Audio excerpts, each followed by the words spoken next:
On the night of February 9, 2004, a young woman stood beside a crashed car on a dark, rural road in New Hampshire. Snow covered the ground. The trees around her were thick and silent. The air was cold enough to sting her lungs with every breath. She was alone. She was shaken. And when a passing school bus driver stopped to ask if she needed help, she told him something that would later haunt this case forever. She said, "I've already called for help." But she hadn't. The bus driver drove away and contacted the police anyway. And by the time officers arrived, just 7 minutes later, Maura Murray was gone. There were no footprints leading away from the scene. No confirmed sightings. No trace of her ever again. What happened in those 7 minutes has become one of the most disturbing unsolved mysteries in American history. Maura Murray was 21 years old at the time she disappeared. She was a nursing student at the University of Massachusetts Amherst, known among friends and classmates as intelligent, athletic, and fiercely private. She had grown up in a competitive household, excelling in sports, academics, and physical discipline. Pushing herself was second nature to her. Slowing down was not. To the people around her, Maura appeared capable and driven. But beneath that exterior, pressure was building. In the months leading up to her disappearance, Maura's life had become increasingly complicated. She was juggling demanding coursework, clinical responsibilities, and personal struggles that she rarely talked about openly. Friends would later say that she seemed overwhelmed, emotionally exhausted, and withdrawn. There were moments when she appeared distant, as if her mind was somewhere else entirely. Then came the incidents that suggested something was unraveling. Just days before she vanished, Maura was involved in a car accident while driving her father's vehicle. The crash left the car badly damaged. Though no one was seriously hurt, the incident added stress to an already tense situation. Maura was shaken. She was facing academic pressure. And there was a growing sense that she was struggling to keep everything together. On February 9th, Maura made a decision that no one around her fully understood at the time. That morning, she emailed her professors at the university. In the message, she claimed there had been a death in her family. She explained that she would need to be away for about a week. There was no death, no funeral, no family emergency. After sending the emails, Maura began preparing for a trip. She packed some of her belongings. She withdrew nearly all the money from her bank account. She stopped at a liquor store and purchased alcohol. She printed directions to destinations in Vermont and New Hampshire. Where she planned to go remains unknown. What is known is that she left campus that day and began driving north, alone. No one heard from her again. As evening approached, Maura continued driving into rural New Hampshire. The roads became darker. The towns more spread out. Snow lined the shoulders of the highways, reflecting faint light back into the night. At approximately 7:27 p.m., Maura's car was found crashed into a snowbank on Route 112 in the town of Haverhill. The impact didn't appear severe enough to cause major injury. The car was damaged, but not destroyed. The headlights were on. The engine area showed signs of stress. Steam rose slightly from the hood, drifting into the freezing air. Shortly after the crash, a local school bus driver came upon the scene. He stopped to check on her. Maura was standing outside the car. She appeared shaken, but she did not seem physically incapacitated. She declined his offer of help. She asked him not to call the police. She told him she had already contacted roadside assistance. The bus driver sensed something wasn't right. He left the scene and called the authorities anyway. Those few minutes, between the bus driver leaving and police arriving, are the most critical moments in this entire case. When law enforcement reached the crash site, Maura Murray was nowhere to be found. Her car was locked. Her belongings were still inside. There were no signs of a struggle. And perhaps most chilling of all, there were no footprints in the snow leading away from the scene.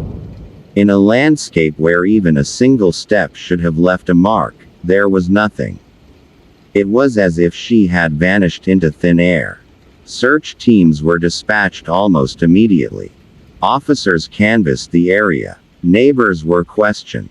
Dogs were brought in to track her scent. For a brief distance, the dogs followed a trail. And then, suddenly, it ended. No confirmed evidence suggested she had entered the woods. No confirmed evidence suggested she had gotten into another vehicle. Witness accounts conflicted. Timelines didn't match perfectly. Critical early moments were lost to confusion and uncertainty. The search expanded, then stalled. Days passed. Then weeks. Then months. No trace of Maura Murray was ever found. As the investigation stalled, theories began to emerge, each one attempting to explain how a young woman could disappear so completely in such a short window of time. One theory suggests that Maura fled into the surrounding woods to avoid police. Perhaps she was afraid of legal trouble. Perhaps she was disoriented. Perhaps she had been drinking and panicked at the thought of another incident involving a vehicle. But the woods were searched extensively. In freezing temperatures. Over difficult terrain. With trained teams and equipment. Nothing was found. No clothing. No personal items. No remains. The forest kept its silence. Another theory suggests that Maura accepted a ride from a passing motorist. Route 112 was dark, isolated, and lightly traveled. If a car stopped during that narrow window of time, there may have been no witnesses at all. If Maura entered the wrong vehicle, if she trusted the wrong person, if a single decision changed everything, there may never be proof. Then there is the theory that continues to divide opinions more than any other, that Maura planned her disappearance. Supporters of this theory point to the withdrawn cash, the emails, the packed belongings, the printed directions. They believe Maura may have wanted to escape her life, start over somewhere new, and leave everything behind.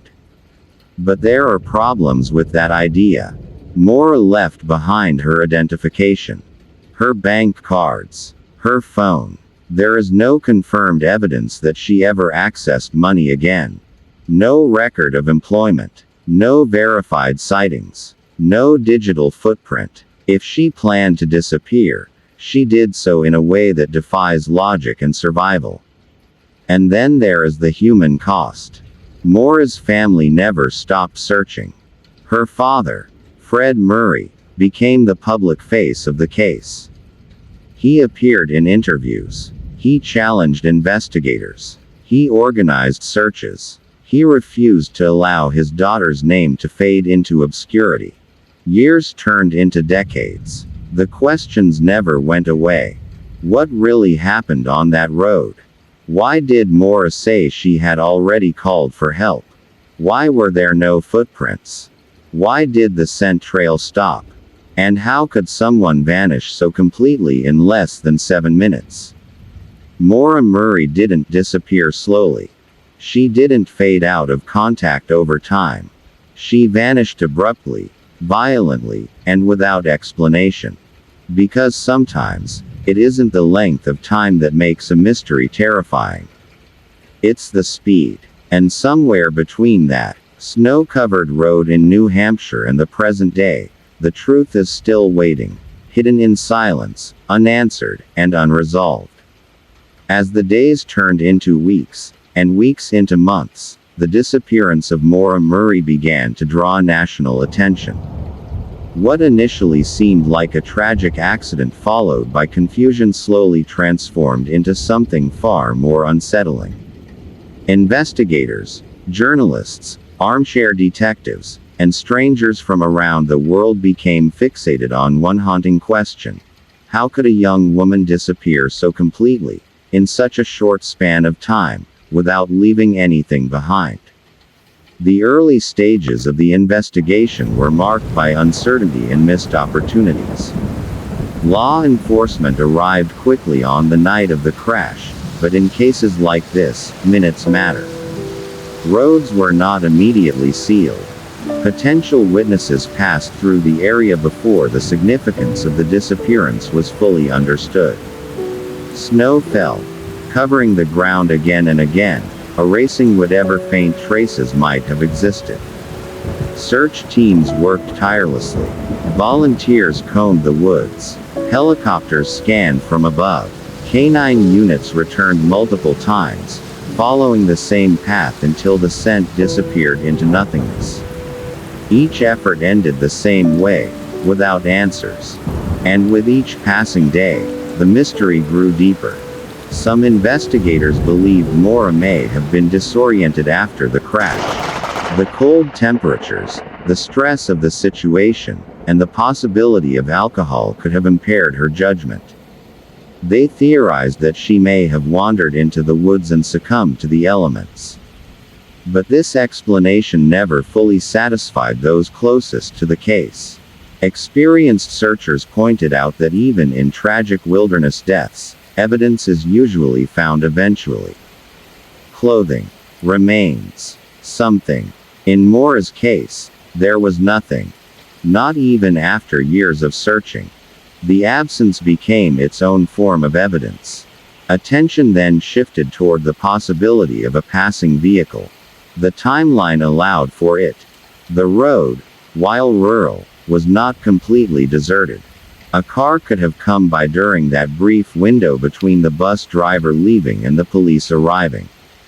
Maura could have accepted help. She could have entered another vehicle willingly. If that happened, everything changed. If Maura left the scene in a car, then the crash site was not where her story ended, it was only where it paused. But again, there were no witnesses. No confirmed sightings. No descriptions of suspicious vehicles that night. Just unanswered questions drifting in the cold air. As public interest intensified, so did scrutiny of every detail surrounding Maura's final days. Her emails were examined line by line. Her phone records were analyzed.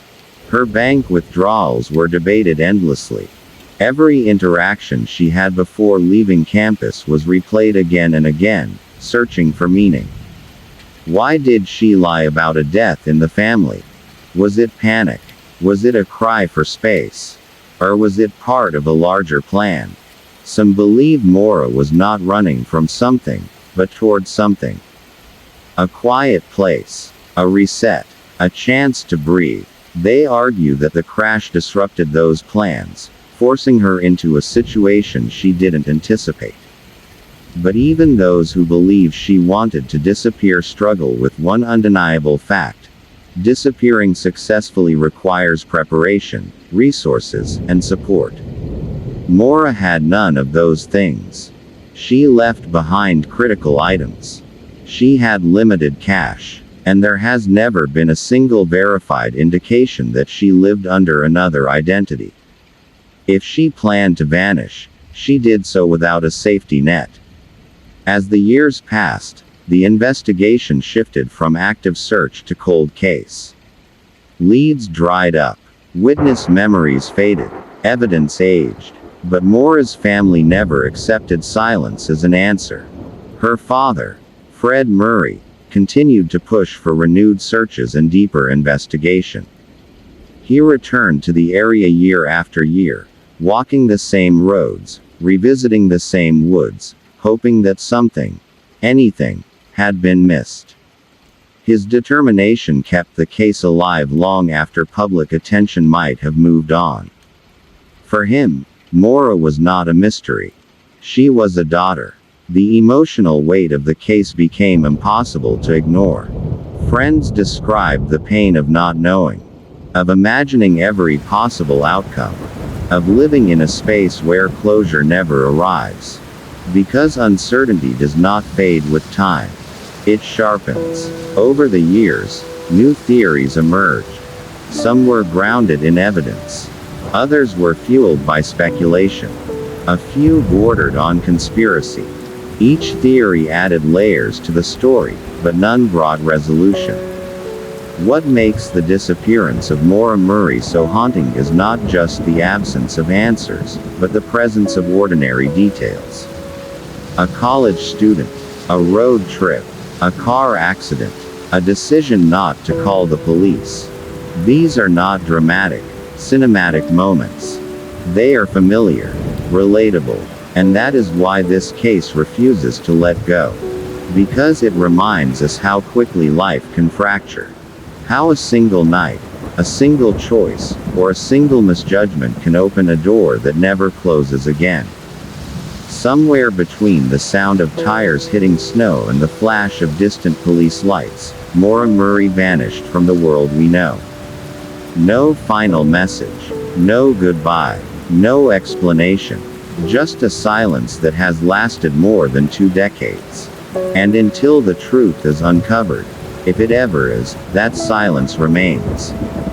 Waiting. Listening. What do you think happened to Maura Murray? Comment your theory below. Subscribe for more real-life mysteries and unsolved cases.